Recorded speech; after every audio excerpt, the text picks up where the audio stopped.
Hi everyone, can you hear me okay? It would help me if you could just type something in the chat just to reassure me that you can hear me all right.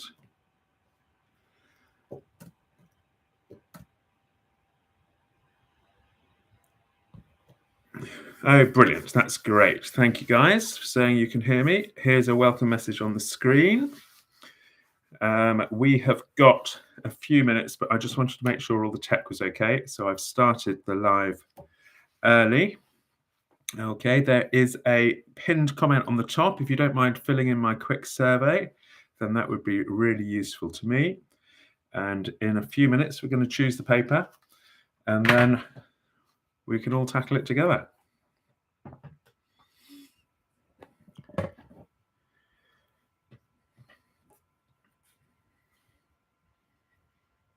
Well, that's good. It's good to have you with us.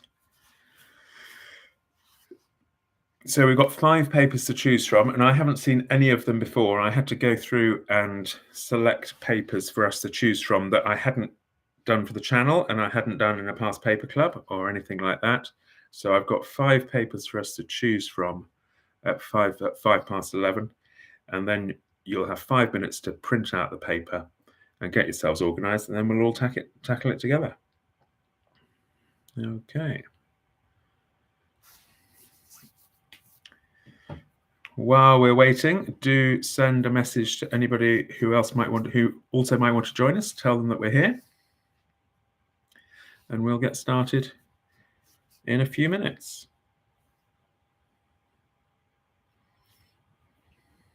Perhaps if you've done the survey, you could just put something in the chat just to reassure me that the link is working to this survey. That would be really useful, please.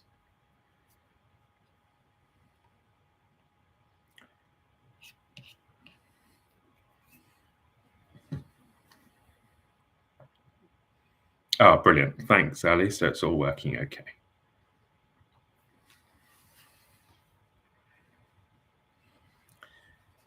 All right, so we've got 10 minutes or so. I'm going to go and get a cup of tea. By all means, do the same. And at 11:05, we'll choose the paper.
Right, hi everyone, welcome if you have joined since I went to get a cup of tea. We are going to start at 11:05 by choosing which paper we're going to do. Okay, please do, if you've got a minute or two, fill in the survey at the top of the chat in the pinned message, and that would really help me for future lives. We're going to make a start, just not yet. Just give people a chance to join, and at 11:05 we can choose the paper.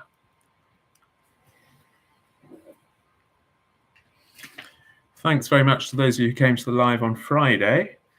If you didn't come, we tackled some pretty difficult questions on, gosh, I can't remember what they were on now.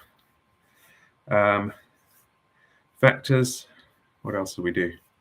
Sequences, some differentiation, there was some kinematics there. Thanks for doing the survey. There were some other topics. There was some inverse function work as well. So if you didn't watch the live on Friday, you might like to watch it on replay. We've got 7 minutes. Please do send a message to anybody else who might want to join. Hi, Louis. Good to have you with us. And Annie too. Good. Right. Hello, Pooping. I'm just going to call you Pooping, I'm afraid. All right. Oh, well, I'm pleased that Friday worked well for you, just a random girl. I was concerned that I'd worked my way through those vector questions much too quickly. Hi, Zainab. Good to see you.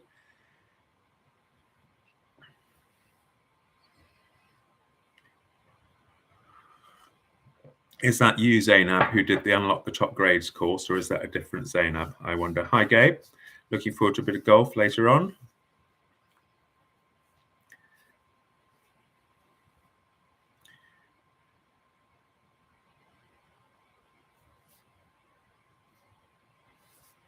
I think when it thanked you and called you Mr. Right, I think that was a thank you, comma, Mr. Right, as in from Mr. Right. I think 7 is a good grade. It's when I did O levels, a 7 would be an A.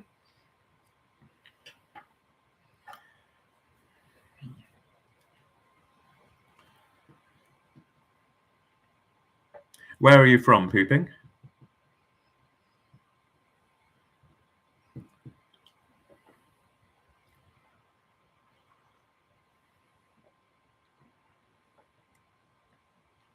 Right, 6 minutes till we choose the paper.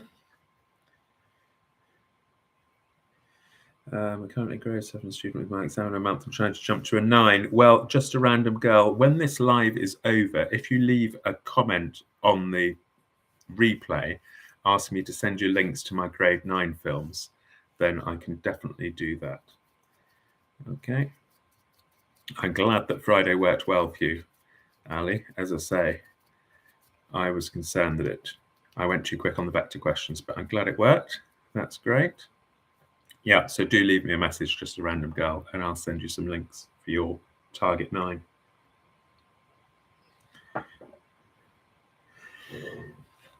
When you say you got into 9th, I'm not sure what you mean by that, Pooping.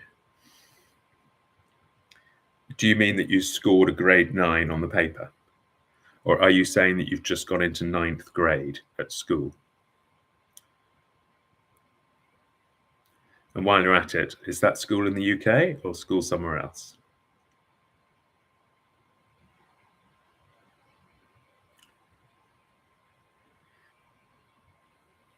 When it comes to the difference between the regional papers and the non-regional papers, as far as the syllabus goes and the style of question and the predicted topics, they're exactly the same. Okay. Right, so Pooping, let's answer your question here. Are you saying that you've just gone into 9th grade at school? And which country are you going to school in? And then I'll be able to help you out. Okay.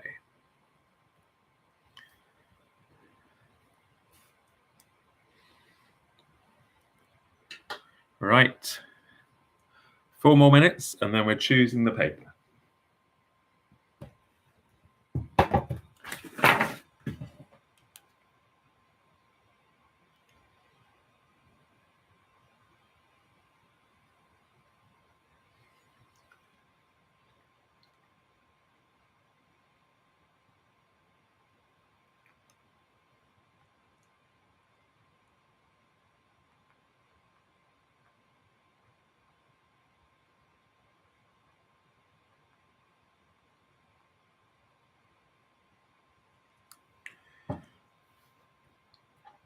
Yeah, the videos all work for GCSE as well, because much of the content is the same.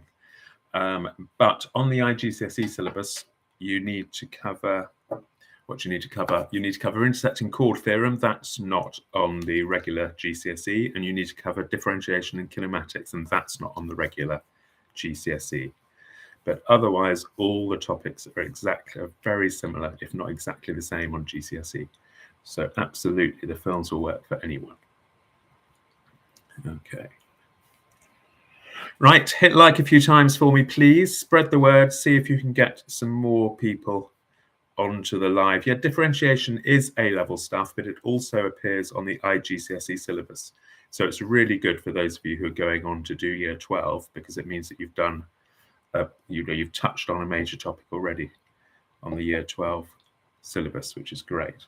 But you can easily, of course, learn differentiation in year 12 if you've just done the regular GCSE. Yeah, it does get harder. It just gets more advanced. Differentiation and kinematics are on the IGCSE syllabus, pooping, but not on the regular UK GCSE syllabus. So assuming you're doing IGCSE, then kinematics and differentiation will be on your papers.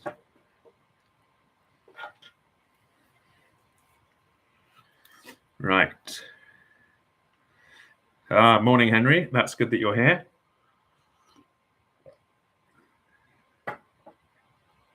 I think that grade boundaries in the last set of exams, what was that, last summer and in November of 24, were higher than they've ever been. So I reckon that you can't take anything for granted when you're preparing for these exams this summer. And I have made a film on grade boundary predictions as well. Morning, Henry. Morning, Dylan. Right. Okay. Right, so what we're going to do, how are we going to choose the paper? Well, in a minute or two, I'm going to put, let's clear up the calculator issue. Right, in the regular GCSE, there is one non-calculator paper, I think, and two calculator papers. In the IGCSE, you can use a calculator for both of the papers.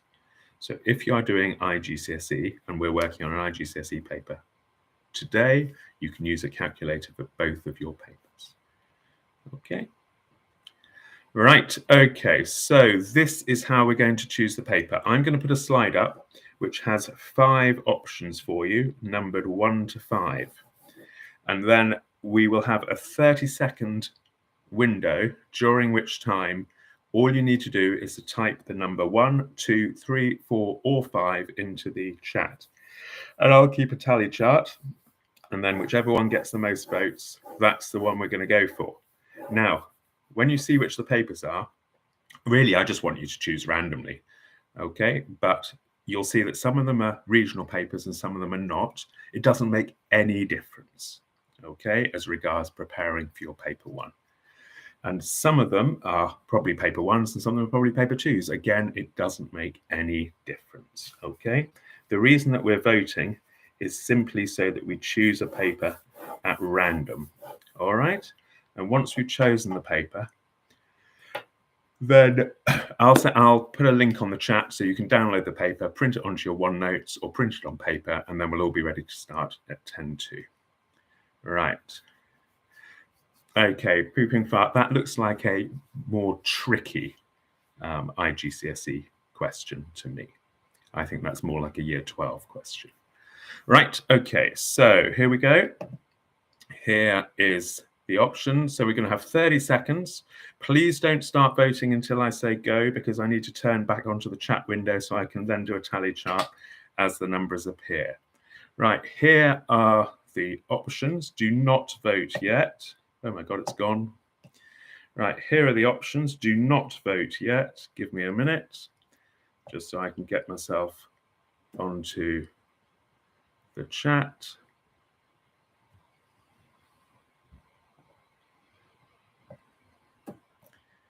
Right, just a minute, stop. Right, okay, start voting now. Only vote once, please. 2, 1, 1, 1, 2. Ali, you've voted quite enough. Stop it. 1, 2, 3, 2, 2, 5, 2, 3, 1. Marcus, 3. Rose, thank you for your help, David. 3. Zayn, Annie, you've voted already. Don't vote again. William votes 4. Charlie votes 2. Crikey, I thought this was going to be easier than this. 2. Annie doesn't care which one it is. 4. 1. We can't do them all today. No. Henry wants 2. Okay. 5, 4, 3, 2, 1. 1, 2, 3, 4, 5, 6, 7, 8, 9. I get 9 votes for 2, 7 votes for 1. So 2 wins. Right. Okay. 2-1 to my mind. So we're going to do number 2. So here comes what to do. Right. Here we go. Speedrun number 2. I'm going to put the link in the chat so you can download the paper. Okay. So just let me copy this. Right. Okay. Here is the paper. Right. There you are. The link is in the chat. I'm pinning it to the top of the chat. Hi, Ginger Mathematician. Good to see you. Right. The paper we're doing is pinned to the top of the chat. You've got 5 minutes.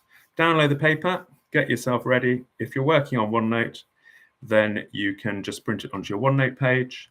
And if you want to work on paper, then of course you can do that.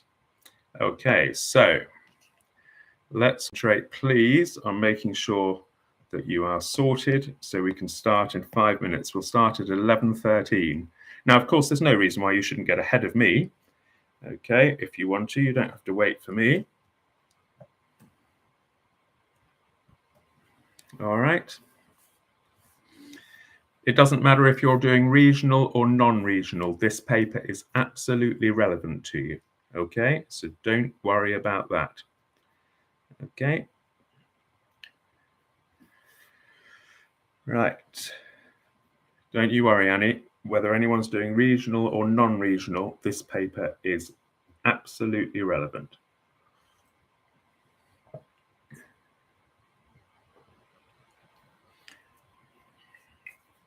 Right. Okay, we're going to start at 11:13. No, we're just going to wait until 11:13 to give people a chance. Okay, and then I will make a start. I don't know what we're in for, but I can't talk to you and see the chat and look through the paper. So I'm going to have to do it blind.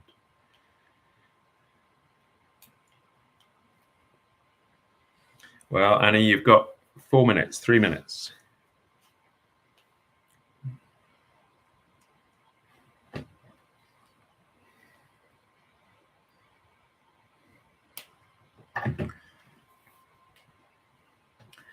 So I did a practice. I did a practice yesterday, not these papers. I didn't do any of these ones, but I did another one, a 6th paper that I hadn't seen before. And I did it as speed, and then I marked it against the mark scheme.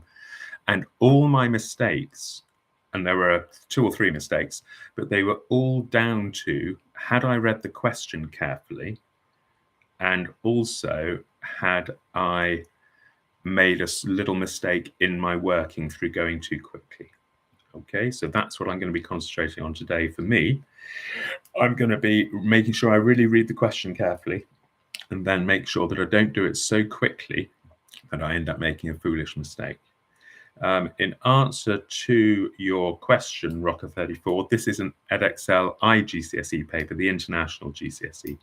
If you're just doing Edexcel GCSE, then this is a good exercise for you. But then if there's a question here on kinematics or differentiation, you don't have to worry about that. And if there's a question involving the intersecting chord theorem, you don't have to worry about that. But otherwise, everything on here is on your syllabus as well. Okay. Right, 2 minutes.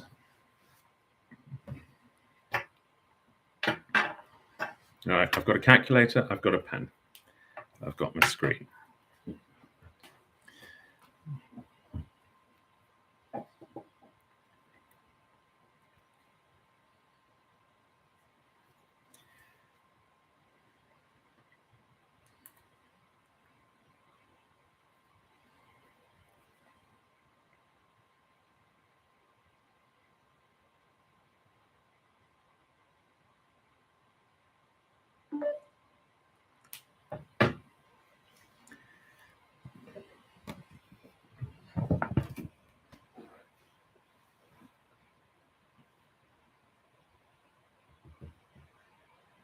Okay, I think I'm going to make a start in a minute or two.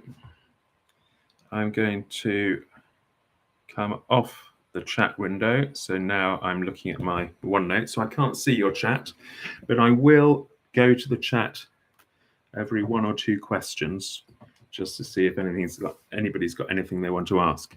Now, what I'm going to do is I'm not going to do this paper as quickly as I possibly can, because that isn't really very helpful for any of you.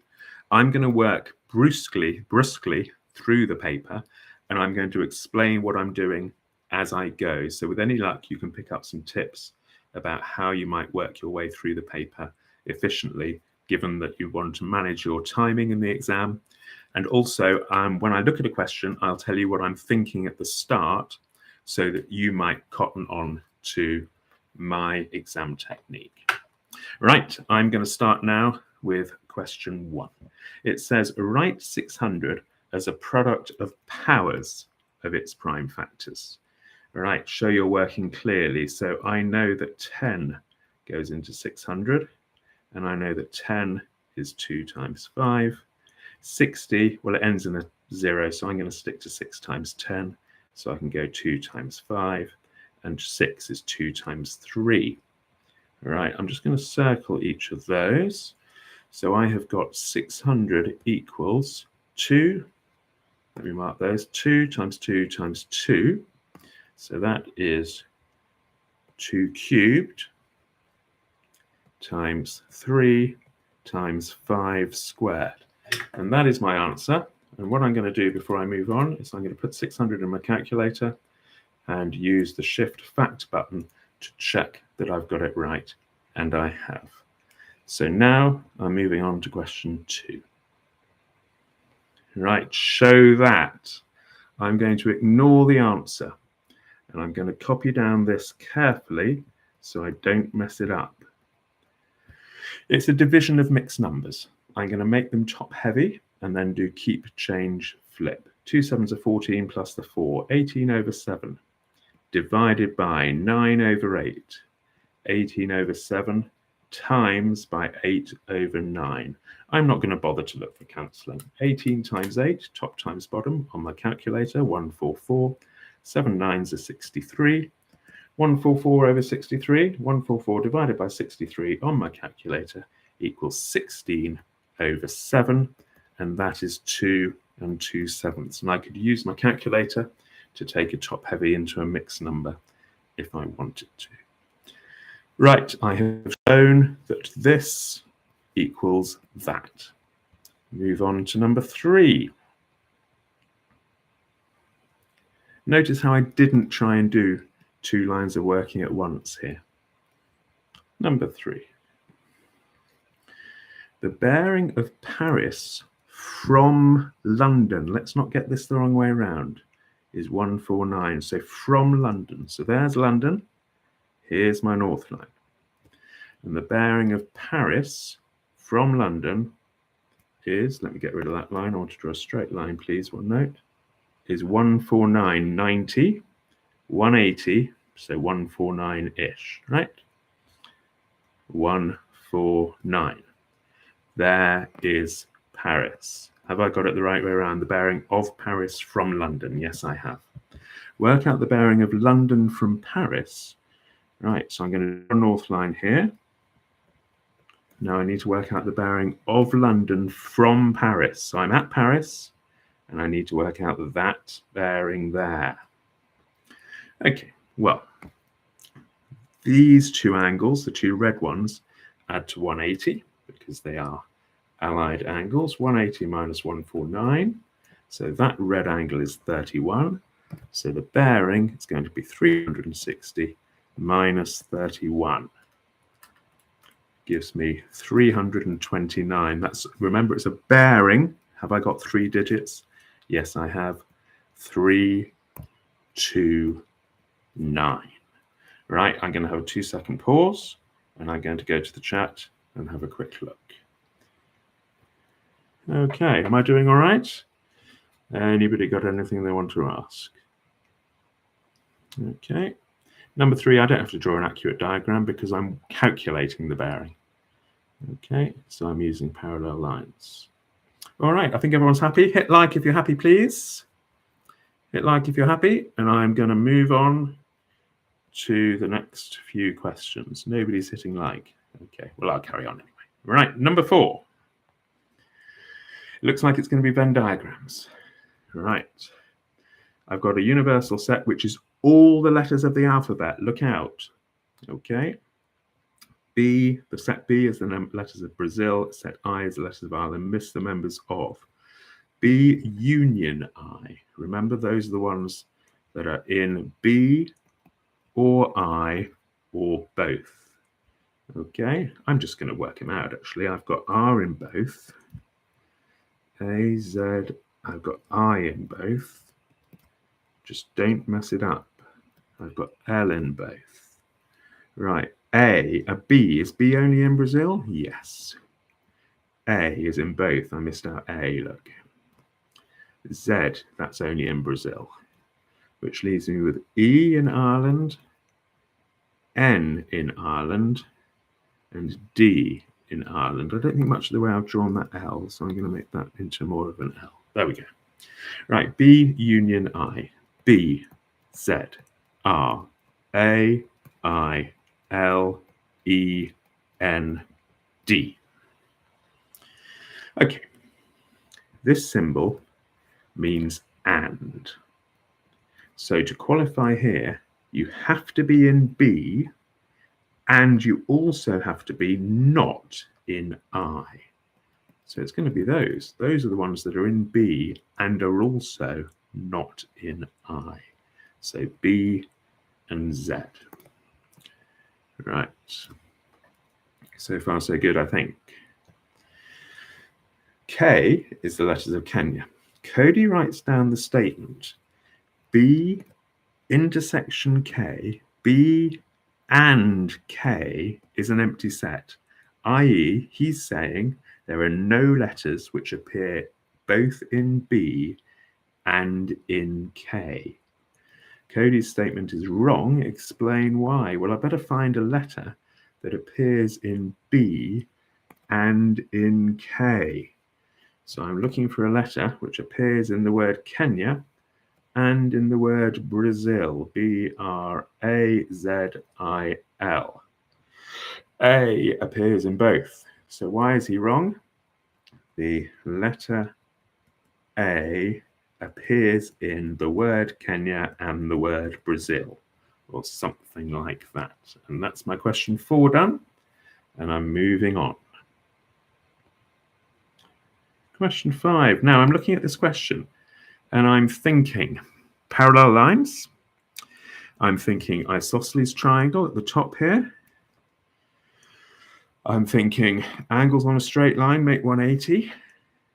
I'm wondering whether or not, because that's an isosceles triangle, I'm wondering whether that is an isosceles triangle as well. I'm thinking it probably is, but that'll come out when I do the question, I think.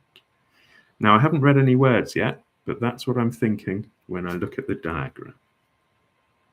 Okay. A, B, C, D, F, G, H, I are parallel straight lines. Yes, they look like it. And these 2 lines are straight as well. Fine. B, E equals CE. That's marked on the diagram. BEC is 44. That's marked on the diagram. Work out the size of angle JGH. That's that one here. That's my target. Give a reason for each stage of your working. Now, there are 5 marks for this. Generally, I would expect perhaps 2 marks for your numerical answer and 3 marks for your reasoning, or maybe the other way around. But every time I find something out, I'm going to write it down with a reason. Right, this is what I'm going to do. I'm going to get that angle. Then I'm going to get that angle, because they're going to be equal. And then I'm going to find my target angle by doing 180 minus the green. That's going to be my route. So first of all, EBC equals what? Well, it's going to be 180 minus 44 divided by 2. Let's just work out what that is. Okay, 180 minus 44 equals, divided by 2 equals 68. And why? I've got to give reasons. So 180 degrees in a triangle, and EBC equals ECB. Is that right? Yes, because it's an isosceles triangle. There you go. Right, now I'm going to find that green angle. BGH. Now, actually, these two angles, the green and the red, are going to be equal because they're corresponding angles because of that parallel line. So I'm going to say equals 68. Why? Because it equals EBC because corresponding angles are equal. It's not just enough to say corresponding angles. You have to say corresponding angles are equal. Now I'm going to find that blue JGH equals 180 minus 68. Work that out on the calculator because I'm paranoid about making a mistake. 112. Why? Because angles on a straight line add to 180. And that is my answer for number 5. Right, I'm going to have a look at the chat now and see if everybody's happy. Okay, everybody okay? All right. It looks like everybody's happy. Hit like, hit like, hit like. Tell me to carry on. Okay. Yep, there will be a recording for this, yes. Okay. Just give your reasons fully. You don't want to miss out on a mark just because you haven't given the reasons as fully as you can. Question 6. Mariana sells bags of bird food. The bags that she sold contained 12 kilograms of seeds. So each contained 12 kilograms of seeds. So already I'm thinking, I don't know how many bags she sold, but they each contained 12 kilograms of seeds. The bags she's going to sell next week will each contain a mixture of nuts and seeds, where for each bag, the weight of the nuts, weight of the seeds, 4 to 5. Let's have a total there, shall we? 9. The total weight of the nuts and the seeds in each bag will be 19.35 kilograms. 19.35 kilograms. That's one bag, right? So I'm thinking that in a minute I can work out what is the weight of seeds and the weight of nuts in each bag, giving me 19.35 kilograms in each bag. Right. The weight of the seeds in each bag that Mariana sells will be less than the weight of seeds in the bags that she sold last week. I'm going to worry about that in a minute. I'm going to do this bit of work here. So I'm going to do 19.35 divided by 9. So I'm multiplying by 43 over 20, or 2.15. So I'm going to times that by 4.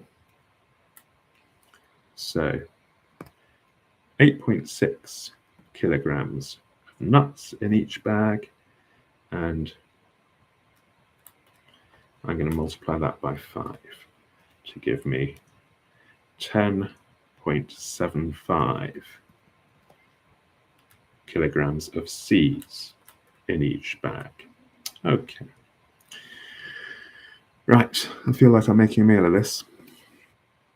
The total weight of nuts and seeds, the weight of seeds in each bag that Mariana sells next week, or the weight of seeds and the weight of seeds in each bag she sells next week is 10.75 kilograms, will be less than the weight of the seeds in each bag that she sold last week. Well, last week it was 12 kilograms in each bag. Work out this decrease as a percentage of the weight of seeds in each bag that she sold last week. This percentage decrease, right, well, how much does it decrease by? 12 minus 10.75. It's decreased by 1.25 kilograms. And I need to work that out as a percentage of last week's weight. So 1.25 is a percentage of 12. 1.25 over 12 divided by 100. Sorry, 1.25 over 12 times by 100. So that gives me Show your answer correct to 1 decimal place. I get 10.4% to 1 decimal place. And that is my number 6. Moving on to number 7. Okay. It's a right angle triangle. I'm thinking SOHCAHTOA. I'm thinking Pythagoras. It's got to be SOHCAHTOA, isn't it? Right. Work out the value of x. I'm being asked to work out the value of the hypotenuse here. Now, I can see that I'm going to be using sine, and I don't know how you arrive at that. I can see that the adjacent is uninvolved, and sine does not involve the adjacent. Now, I'm finding the hypotenuse, so if I cover up the h, I can see that the hypotenuse x is the opposite, 6.5, divided by sine 42. And that's going to be my answer, correct to 1 decimal place. 6.5 divided by sine 42. That gives me 9.714, and so on to 1 decimal place, 9.7. Okay, I'm going to do one more question, and then I'm going to return to the chat briefly. Simultaneous equations, right. I always do these the same way. I always get the a's equal and then subtract. You can do this one in lots of different ways. You might like to multiply the top equation by 2 and then add the equations. But I'm going to stick to my guns, and I'm going to make the a's equal and then subtract. So I'm going to multiply the top one by 2 to give me 10a plus 4c equals 20. Don't mess it up. Multiply the bottom one by 5. 10a minus 20c equals 35. Right, I'm going to subtract the equations now. Minus, minus, minus. 10a minus 10a is nothing. 4c minus minus 20c is 24c. Equals 20 minus 35 minus 15. So c will be minus 15 divided by 24, minus 5/8. Okay, now I'm going to use the top equation to work out what a will be. 5a plus 2c has to equal 10. So 5a plus minus 10/8 will equal 10. So 5a will be 10 plus 10/8. 45 over 4. So a will be 45 over 4 divided by 5 equals 2 1/4. Now, I was using equation 1. What I'm going to do now is I'm going to do exactly the same in equation 2. 2a minus 4c equals 7. I'm going to substitute in my c again, and then check that I get the same answer for a. In this case, it's 2a plus 20 over 8 equals 7. So I'm going to do 7 minus 20 over 8 gives me 9 halves. So 2a equals 9 over 2. So a equals, divide that by 2. And again, I get 2 1/4. Good. So a is 2 1/4. And b and c is minus 5 over 8.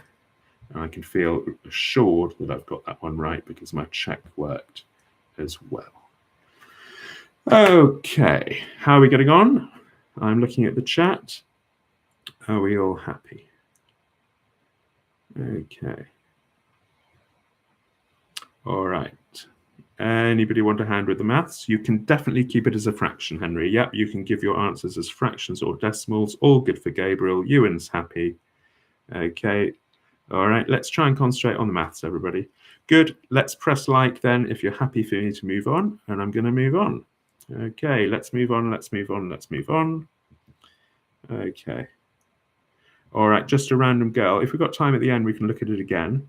Otherwise, perhaps rewind the live later or send me a message and I'll give you a hand after the live. Okay, let's concentrate on the maths, everybody, please. And I'm going on to question 9. Now, this is a very common question here. I'm going to multiply to minus 24. It's multiplying to a minus, so I'm going to have a plus and a minus, or a minus and a plus.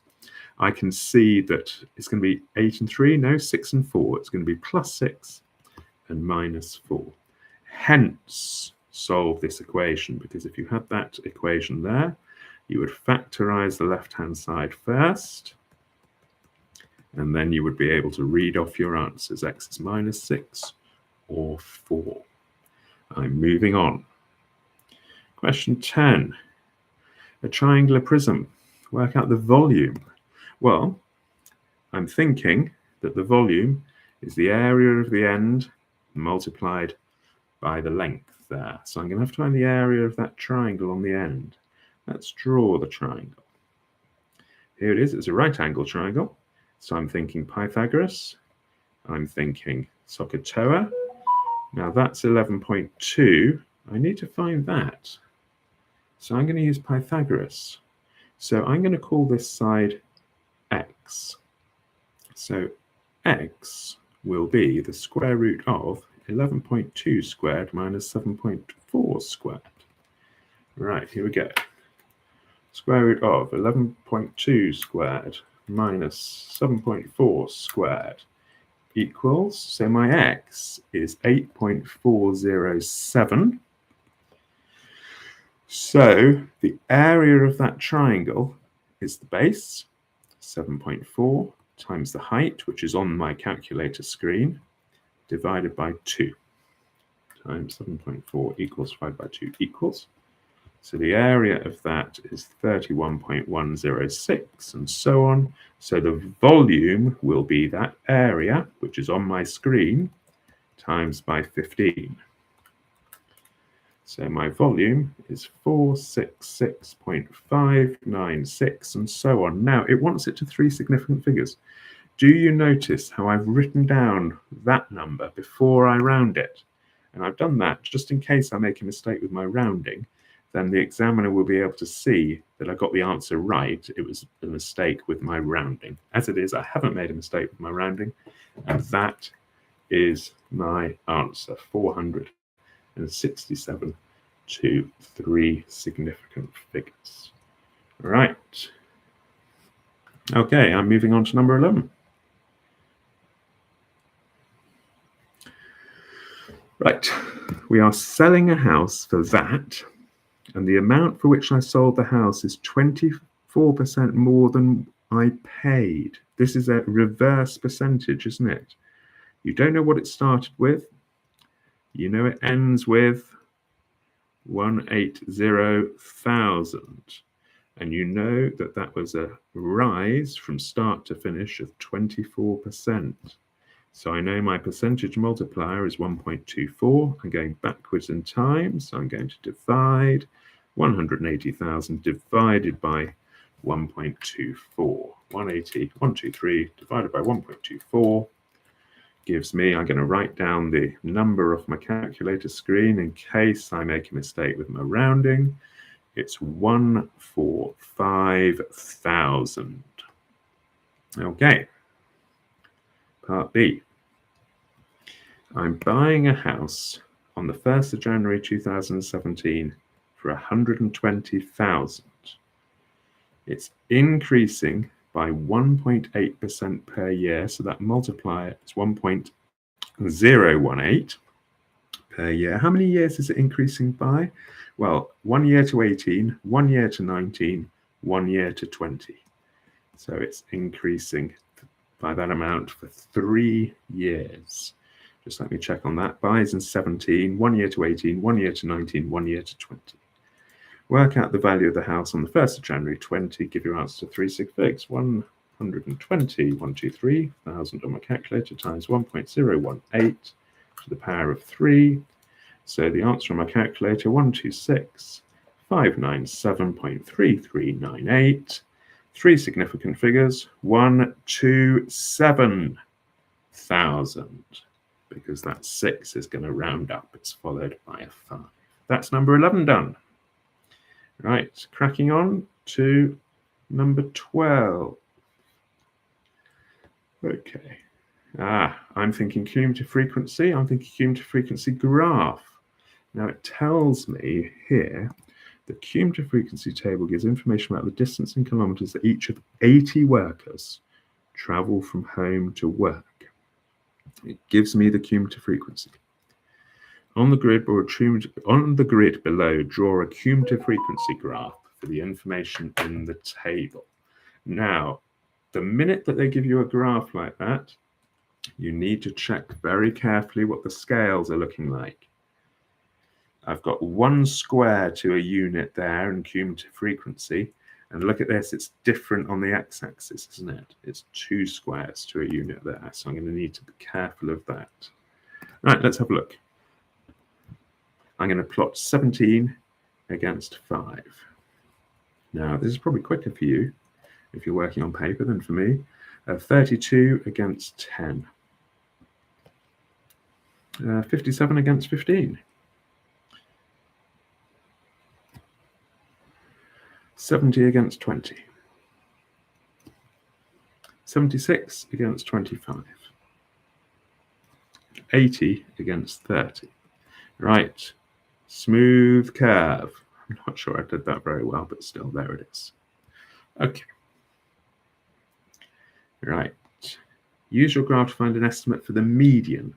Well, there are 80, whatever they are, 80 people traveling to work. So the median is going to be the time taken by the 40th person.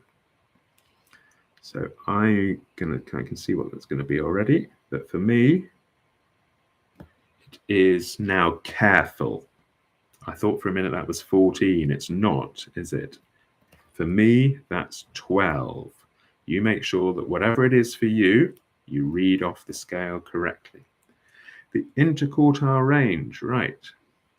So the median was the time taken, or the distance traveled by the 40th. So the lower quartile is the distance traveled by the 20th. So my lower quartile, be careful, read that scale correctly. For me, it's 5.5. And the upper quartile is the distance traveled by the 60th. I'm not drawing this line very well, but I'm sure you can cope.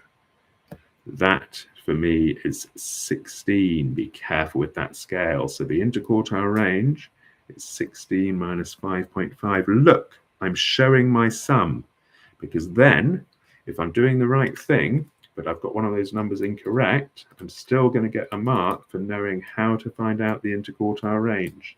If you don't show that sum, the examiner won't know what you're taking away from what. For office B, I'm assuming then, is this office A?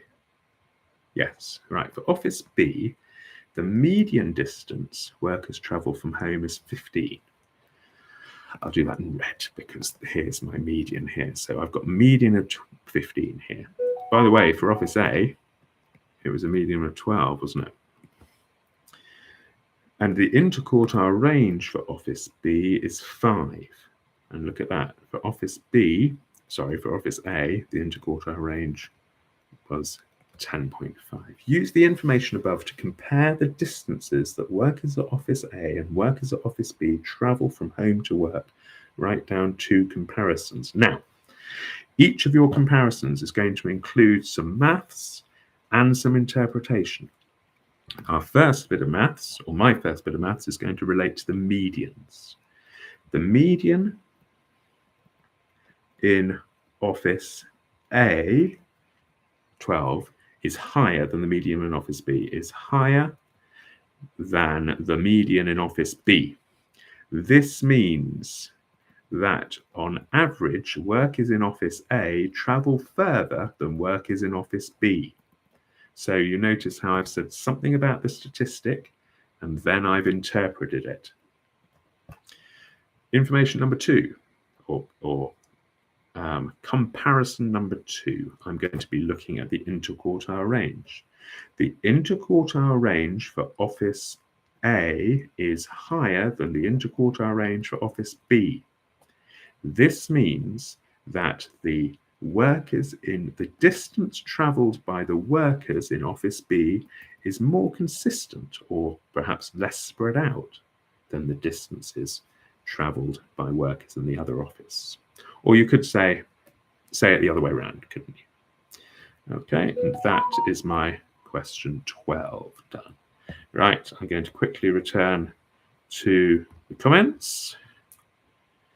Okay, does anybody have anything to ask me? Or is everybody happy with what we've done so far? Right, any questions, any questions? Does it matter how you join the points? Well, I tend to try and join them with a smooth curve. I have seen it done with each point having a straight line drawn between it, but I'd need to check a mark scheme to see if that second one was acceptable. Okay. Right, mind you, any of you, you could download the mark scheme now and then you could hold me to account, couldn't you? Okay, as we're working through it. Right, we are moving on to probability tree. Okay, so I'm going to be careful. I know these are easy marks, so I'm going to make sure I get them.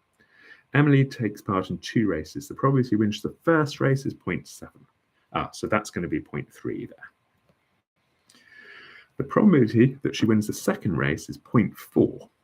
The outcomes of the 2 races are independent. So it doesn't matter how she does in the first race. The probabilities that she wins the second race is going to be 0.4 that she wins and 0.6 that she loses, whether or not she wins the first race. So her confidence isn't affected in the second race by her result in the first. So I filled in the probability tree diagram. Work out the probability that she wins exactly one of the 2 races. So which outcomes are we interested in? We're interested in the outcome when she wins and doesn't win, because then she wins exactly 1. And we're interested about when she doesn't win and when she wins, because then she wins exactly 1. We're not interested in the other outcomes. So we're going to have 0.7 times 0.6 for that one, and we're going to have 0.3 times 0.4 for that one. So I'm going to write 0.7 times 0.6 plus 0.3 times 0.4, which is 0.42 plus 0.12, which is 0.54. I couldn't make my working clearer for question 13, and I'm moving on to 14. Not 14 yet. Emily's going to take part in a 3rd race. If she wins both of the first 2 races, the probability of winning the 3rd race is that. If she wins exactly one of the first 2 races, the probability that she'll win the 3rd race is that. Work out the probability that Emily will win exactly 2 of the 3 races. Right. Now, to win 2 of the 3 races, she either has to have a win followed by a win, or she has to have a win. She has to have a win followed by a win followed by a loss, doesn't she? Because she's got to win exactly 2. Or she's going to have a win, loss, win, or she's going to have a loss, win, win. Those are the 3 ways she can win exactly 2 of the races. Right. So win-win, I'm going to first of all do win-win-lose. So win-win-lose is going to be 0.7 times 0.4 for the win-win, times something, which I don't know yet, plus win, lose, win. Well, the probability of, so winning 0.7 times 0.6, 0.7 times 0.6 times something I don't know yet, plus lose, win, win. So lose 0.3 times 0.4, 0.3 times 0.4 times something I don't know yet. Now these missing ones are going to come from this lot. So if she wins the first 2 races, that's this one, the probability she'll win the 3rd race is 0.6, so the probability she'll lose is 0.4, so that must be 0.4. If she wins exactly one of the first 2 races, the probability she wins the the third is 0.3. So that's going to be a 0.3 there. And that's going to be a 0.3 there, because in both of those cases, she's won exactly one of the first two races. And so this W here is going to be 0.3. So there you are. Those are my three, the probability of my three outcomes. So 0.7 times 0.4 times 0.4. 14 out of 125 plus 0.7 times 0.6 times 0.3. 63 out of 500 plus 0.3 times 0.4 times 0.3. 9 out of 250. Look how I'm laying it all out. So if I make a mistake on the way, which let's face it is a possibility, then I'll get my part marks. 14 out of 25 plus 63 out of 500 plus 9 out of 250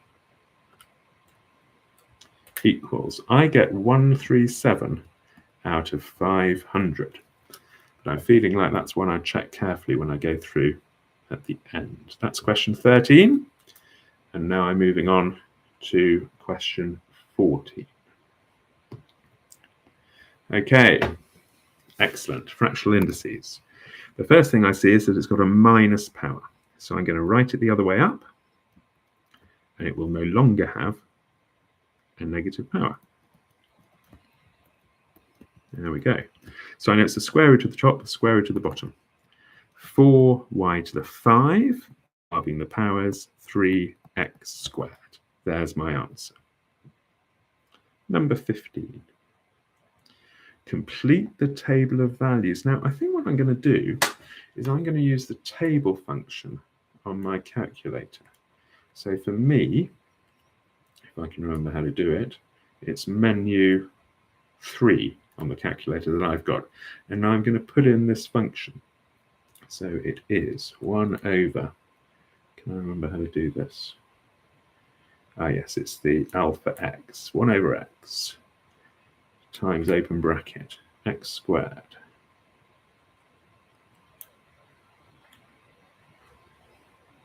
plus 4, close the bracket. That's my function.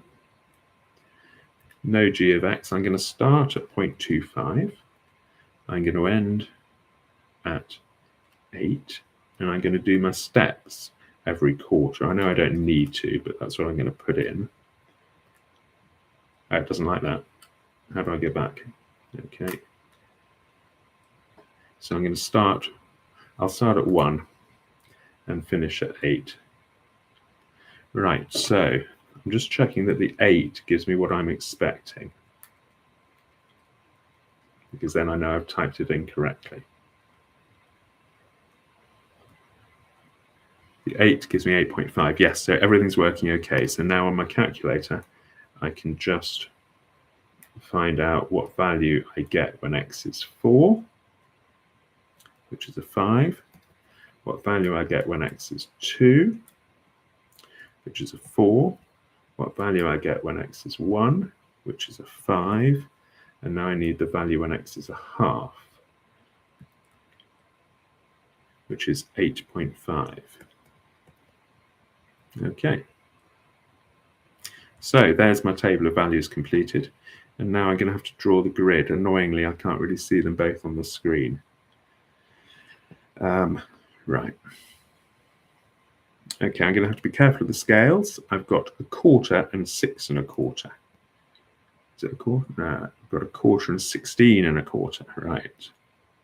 So 1/4, 16 1/4. Be really careful about the different scales here. I've got 1/2 and 8.5. 1/2 and 8.5. 1 and 5. 2 and 4. 4 and 5.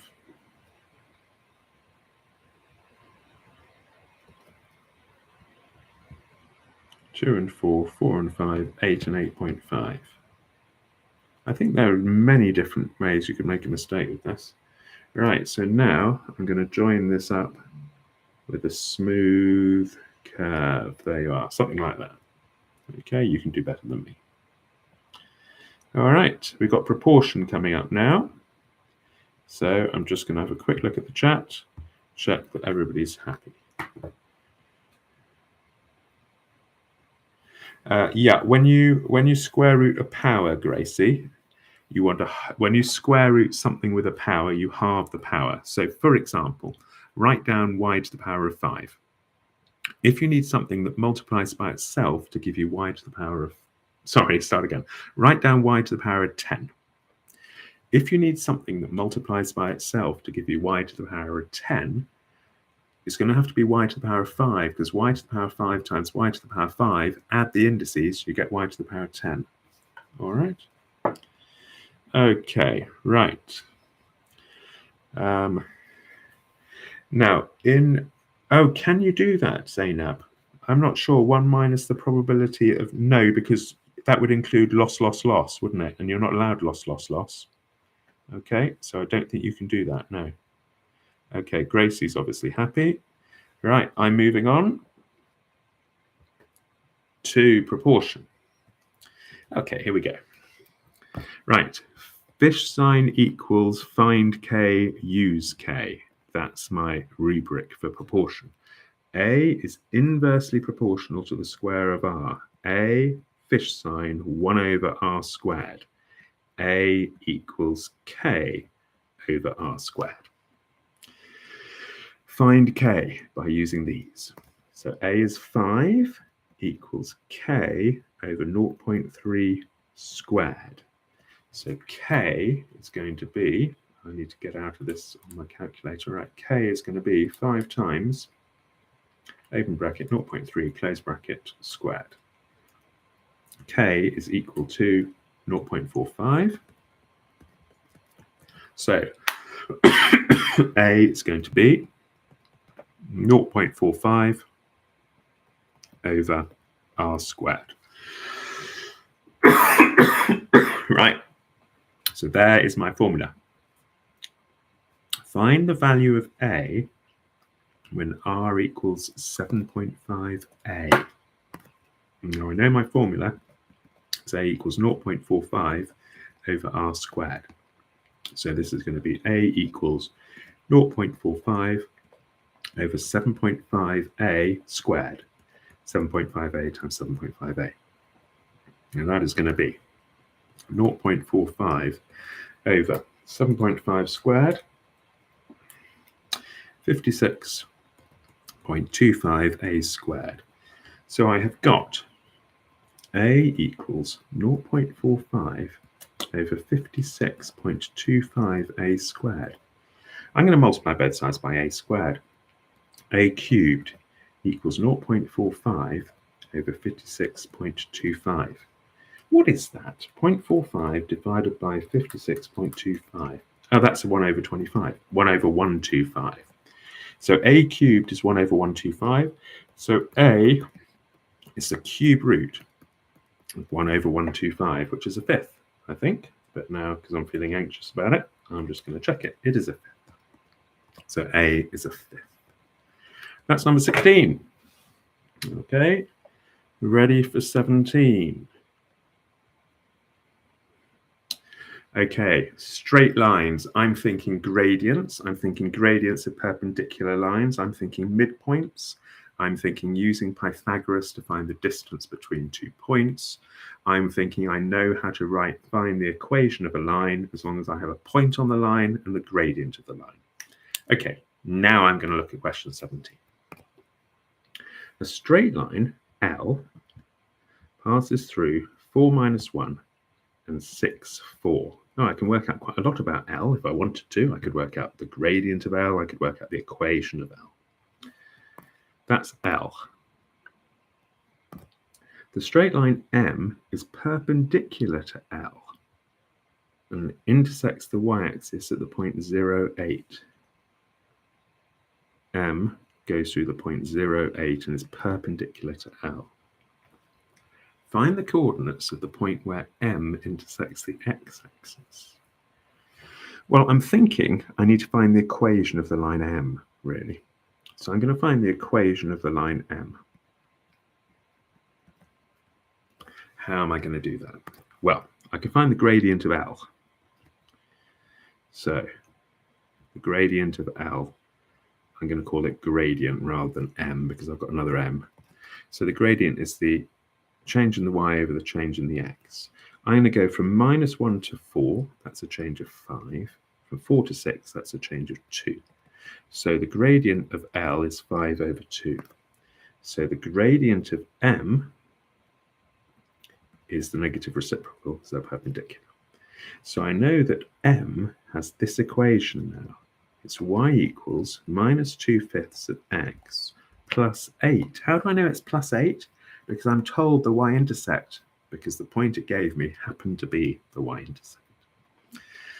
So now I know the equation of M, and I need to find the point where M intersects the x-axis. M will intersect the x-axis when y equals 0.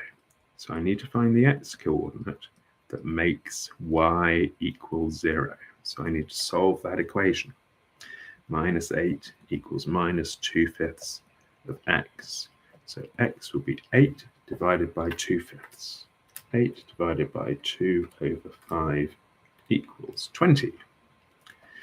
So that point will be the point 20, 0. That is where the line M will intersect the x-axis. That is my answer to that question. We're getting slightly more complicated now with our content. Have a quick look at the chat. Does anybody have anything they want to ask? Right. Okay. Just looking back. Yeah, you are allowed to use the table function. Absolutely. You can use any functions that your calculator allows you to. I'm using one of these. There you are, one of these today. Okay, and you can use any function on there. If it said show algebraically or show carefully how you got your answer, you'd need to show how you got your answer. But in fact, you can just use the table function. Okay. Yx is an intercept. Now let's have a look. Well, in the question, you need to find the coordinates of the point where the line M intersects the x-axis. So you know that a line intersects the x-axis when y equals 0, just like it intersects the y-axis when x equals 0. So I simply substituted y equals 0 into the equation of M. Okay, I'm going back to how do you use the table function.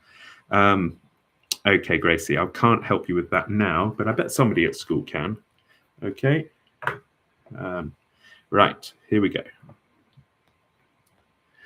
Number 18, circle theorems. I am thinking about all the different circle theorems. There isn't a tangent drawn, so I'm thinking I'm not going to be using the alternate segment theorem, my surfboard, and I'm not going to be using the angle between a tangent and a radius. I've got some triangles in there. I've got a quadrilateral, so I'm thinking, am I going to be using opposite angles of a quadrilateral out to 180? Anyway, let's have a look. ABC is a quadrilateral. Okay. AB is 8, that's marked. BC is 7, that's marked. Angle ABC is 98, that's marked. Angle ACD is 35, that's marked. Work out the perimeter of the quadrilateral. Give your answers correct to 1 decimal place. It doesn't say you have to show your reasons. Now, just a minute. We're finding distances here, aren't we? We need to find the length of that we know, the length of that we know. We need the length of that and the length of that, because then we can find the perimeter. So I know I was talking about circle theorems before, but now I'm looking at these triangles and I'm thinking sine rules and cosine rules. Okay. So I'm thinking about the cosine rule because I can use the cosine rule to find this length here using that top triangle. And once I've got that length, then what can I do then? Just a minute. I can find that angle because opposite angles in a cyclic quadrilateral out to 180. So I can find that blue angle, and then I'll have the red length, so then I can use the sine rule on this triangle. Okay, so that's what I'm thinking I'm going to do. I'm going to use the sine rule on that blue triangle to find the missing lengths. So that's my plan. Okay, right, remember you've got the cosine rule and the sine rule at the front of the paper. Okay, and I'm going to disappear for 2 minutes. You can have a go at that or move on to the next question.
Okay, sorry about that. I didn't want to sneeze over the camera. So here we go. We're going to use the cosine rule, or I am, to find that red length.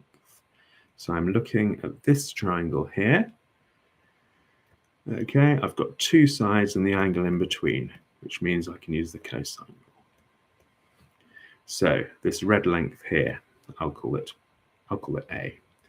A squared equals 8 squared plus 7.5 squared minus 2 times 8 times 7.5 times cos 98. So I'm going to put that whole thing in my calculator. 64 plus 7.5 squared minus 2 times 8 times 7.5 times cos 98 equals, I get A squared is 136 and so on. So A is the square root of that. 11.702 and so on. 11.702. Now we can find this angle here because it's 180 minus the 98 because the opposite angles in a cyclic quadrilateral add up to 180. So now you've got lots of paper there. I'm going to work next to my diagram here. So now I've got this bottom triangle here. It looks like this. I've got 35. I've got 82. I've got 11.702.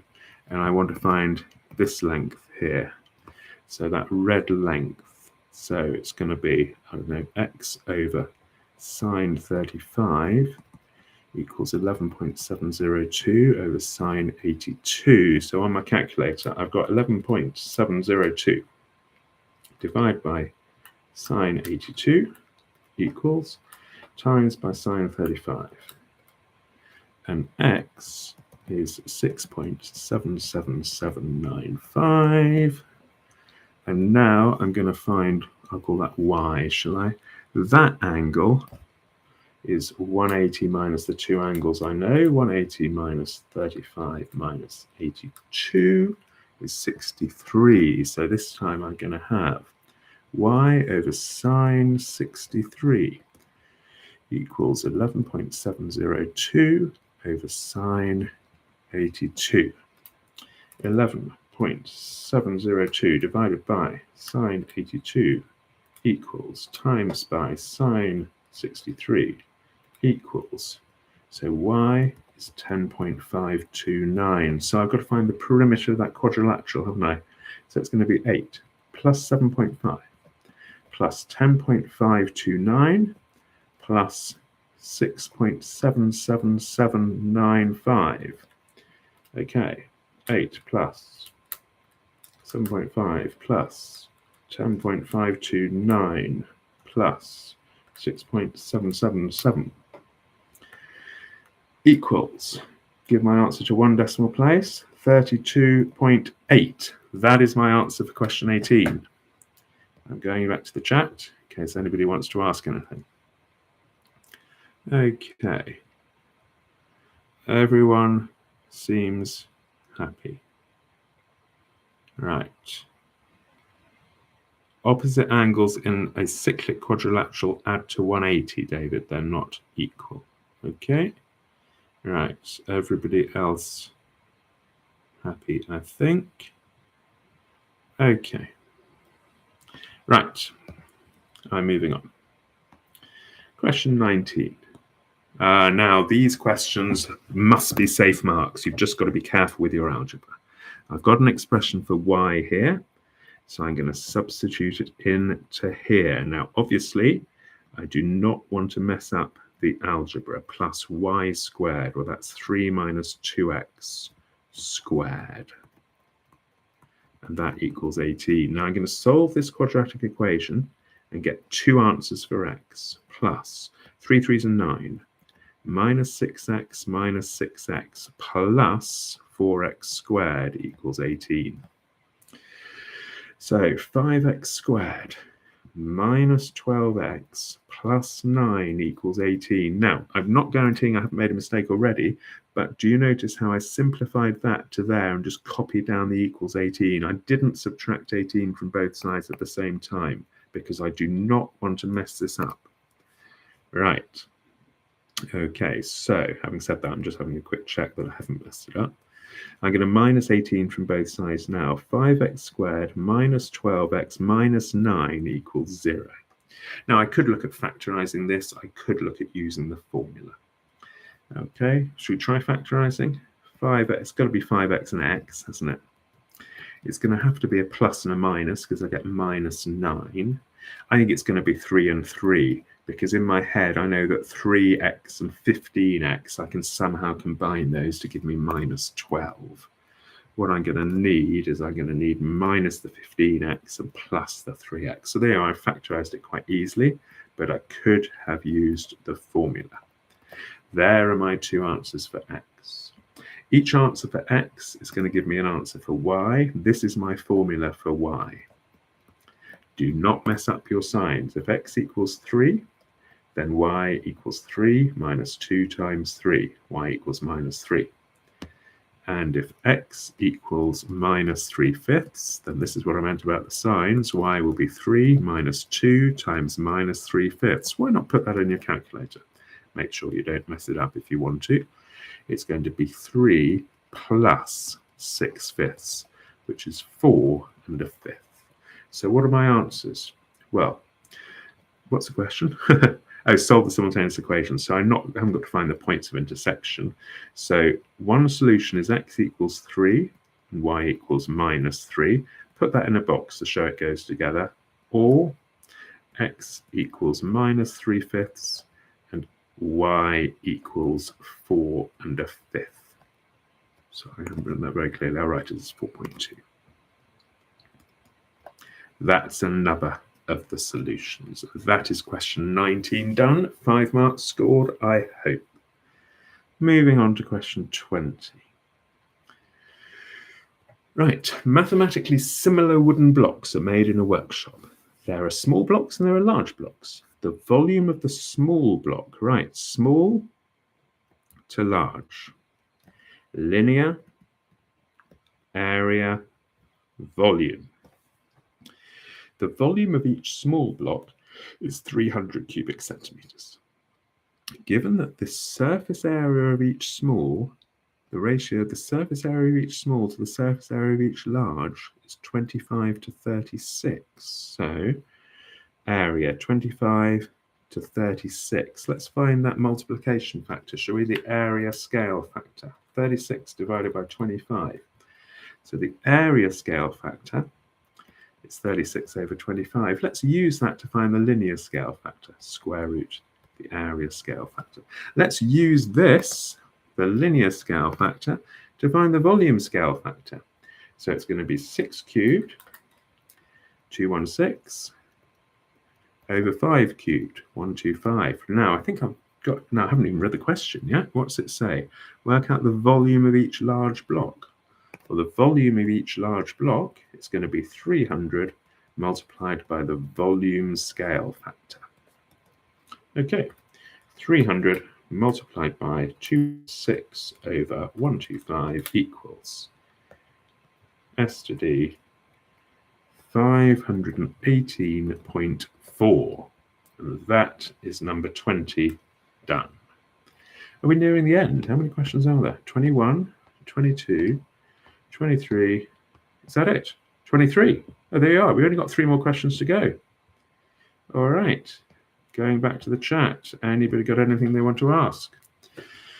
Where did I get 216 over 125? Well, I knew that the linear scale factor was 6 over 5, so I cubed that to work out the volume scale factor. Okay. You wouldn't drop marks if you use your calculator to solve the quadratic equation. No. Okay. Right. Okay. For question 17, how do you know y has to be 0 to cross the x-axis? Tammy, if you draw a set of axes, you draw a straight line, you'll see that where that line crosses the x-axis is the point where y equals 0.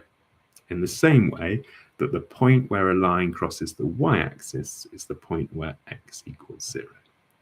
I hope that makes sense. Otherwise, send me a message and I'll help you out. Okay. All right. It doesn't look like anybody else is asking anything else. Okay. Hit like a few times, please. Tell me you're happy to move on. Oh, nobody's hitting like. Do you want me to pause for a while? Okay. Anybody got anything they want to ask?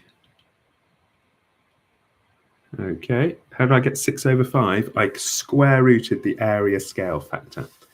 And I got the area scale factor because I was given the ratio of the surface area of the small to the surface area of the large. Okay. All right. I'm moving on to question 21. Now, here's a question that you don't need to be able to do if you're taking the regular GCSE. If you're taking the IGCSE, then this is a topic for you. The point A is the only stationary point on this curve, where K is a constant. Given that the coordinates of A are that, find the value of A. Right, well, I'm not quite sure where this is going to go, but I'm thinking that I've got the equation here, y equals ky squared plus 16 times x to the power of minus 1. Note how I've written that differently. And I'm interested in the stationary points of this curve. The stationary points of the curve are the points where the gradient is 0. So I'm going to differentiate to find my gradient function. And then I'm going to set that gradient function to 0 to find out what values of x give me a 0 gradient. Let's have a look and see what happens. I'm going to rewrite that as that equals 0. Let's find out what values of x give me a 0 gradient. I'll tell you what I'm doing. I'm going to solve this, and that's going to find k for me, isn't it? Okay. I'm thinking. Let's wait and see what happens. I'm a bit confused now. I think I've confused myself. I'm going to multiply by x squared. I'm going to add 16 to both sides. I'm going to divide by 2. I'm going to divide by k. And I'm going to cube root. So x equals 2 over the cube root of k. What is going on here? Let's just have a think. The point A is the only stationary point where k is a constant. Given that the coordinates of A are that, find the value of A. So I've differentiated there, set it equal to 0. I see, right. So I've got my gradient function, I've set it equal to 0, and I know that the x-coordinate of my stationary point is 2 over the cube root of k. So I know that 2 over the cube root of k, that stationary point, that x-coordinate of my stationary point equals 2/3. And so I can solve this equation to find what k is.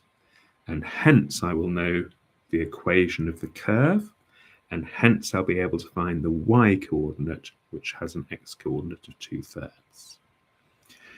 I'm going to cross multiply here. 6 equals 2 times the cube root of k. I'm going to divide by 2. So 3 equals the cube root of k. I'm going to cube both sides. K is 27. Now I know the equation of my curve is y equals 27x squared plus 16 over x. And now I want to find the y-coordinate of this point. So I want to find the y-coordinate when x is 2/3. So that's going to be y equals 27 times 2/3 cubed plus 16 divided by 2/3. Okay, so 27 times, open bracket, 2/3, close bracket, cubed. 27 times 2/3 cubed plus 16 times 2/3. Sorry, 16 divided by 2/3. Come on.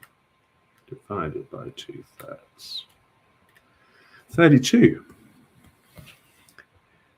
So find the value of A. The coordinates of that stationary point are 2, 32, and the value of A is 32. Gosh, I think I made a bit of hard work of that one.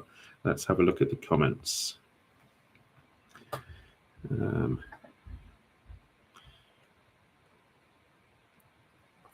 Yeah, we differentiated it because we knew that we were dealing with a stationary point. So we knew that the point we were dealing with was where the gradient was 0. So we had to get the gradient function and set it equal to 0. Okay, that's probably not an easy question. You might want to re-watch it later. For now, we're going to keep on going. 22. This is going to be something to do with transforming curves, I think. We've got a curve S, which has the equation y equals f of x, where f of x equals x squared. And we've got the curve T, which has the equation g of x equals 2x squared minus 12x plus 13. Let's read the question.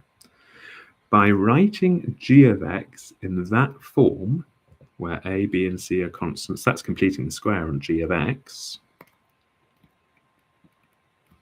Describe fully a series of transformations that map S onto T. Well, let's start by doing what it says. And let's complete the square on g of x. So I know how to do this. I just do it like a robot. I'm going to take 2 out of those first 2 terms so that I have a single x squared, a single positive x squared, and now I'm going to complete the square on that bit. 2, open a square bracket, x minus 3 squared minus 9, close the square bracket, plus 13 equals 2, lots of x minus 3 squared minus 18 plus 13, which is 2x minus 3 squared minus 5. Right. Well, I've done what it said. So now it's saying that g of x is equal to this. F of x is equal to this. Describe the transformations that map S, which is this one, sorry, this one, that map S onto T. How do I transform y equals x squared to y equals 2 lots of x minus 3 squared minus 5? Well, I've got several things going on here. I've got a 2 outside the bracket. That's going to be a stretch by a factor of 2 in the y direction. In the y direction.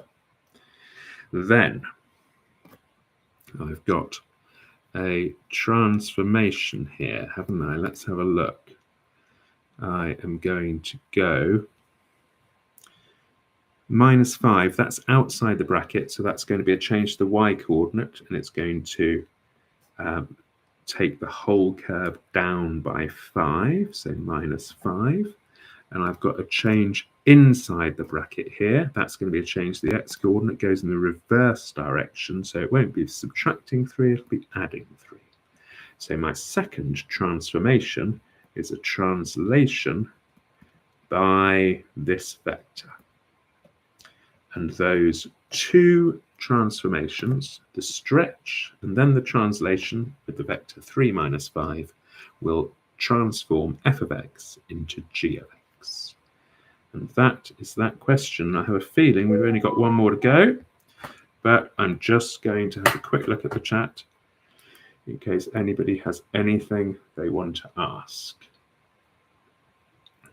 Okay, nobody seems to want to ask anything. A few people are hitting like. I'm moving on to question 23, as long as you're happy. Is this the last question? It is. Right. Paper has a box containing n pens. There are only black pens and red pens. The number of black pens in the box is 3 more than the number of red. Okay, so let's say there are R red and R plus 3 black, and altogether the total is 2R plus 3. Right. Pippa is going to take 2 pens from the box. The probability that she'll take a black... Sorry, just let me put my phone on silent.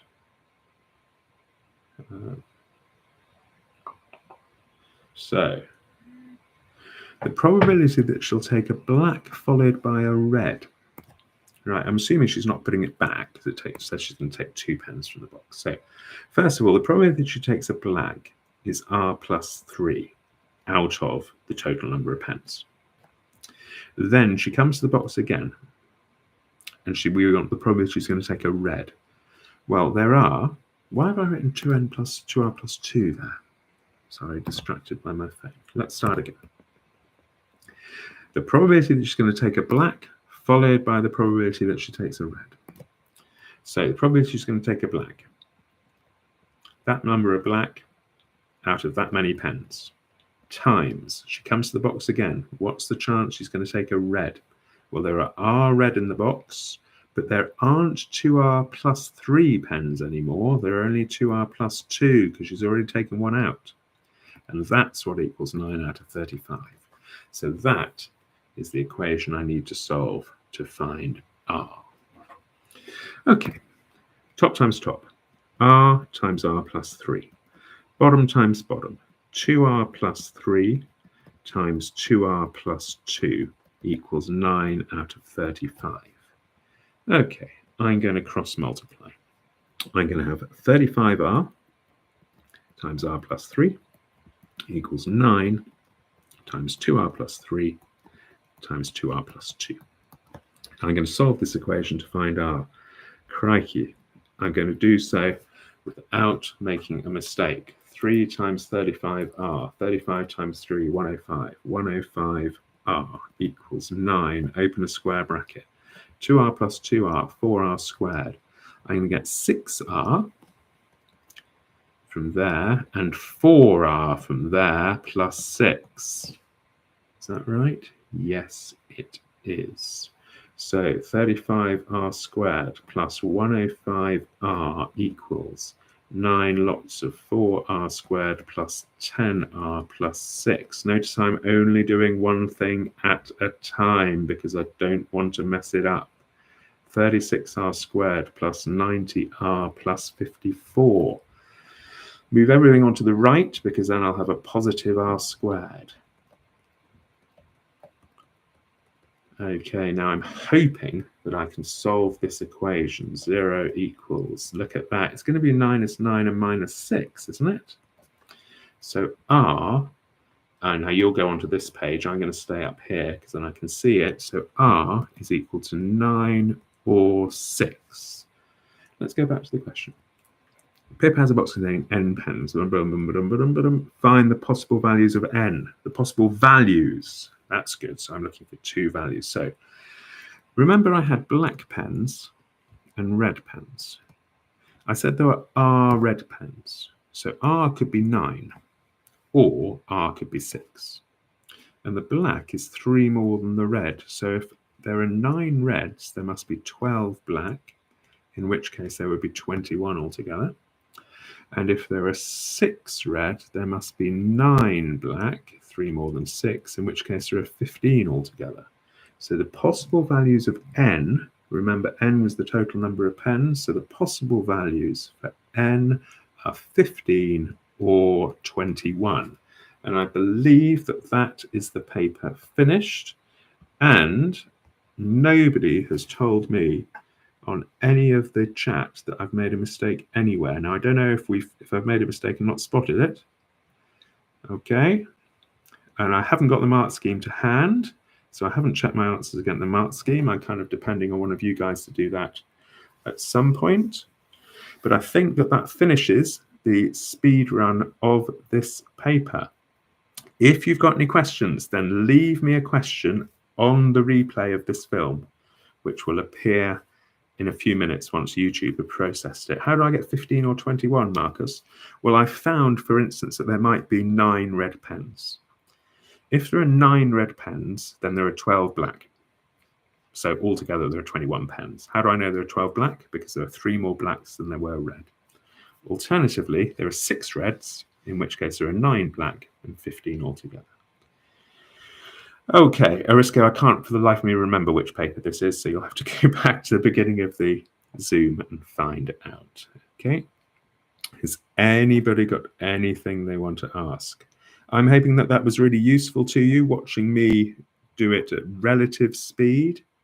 Okay, how did I get the formula r divided by 2r plus 3? Now, it's not divided by anything.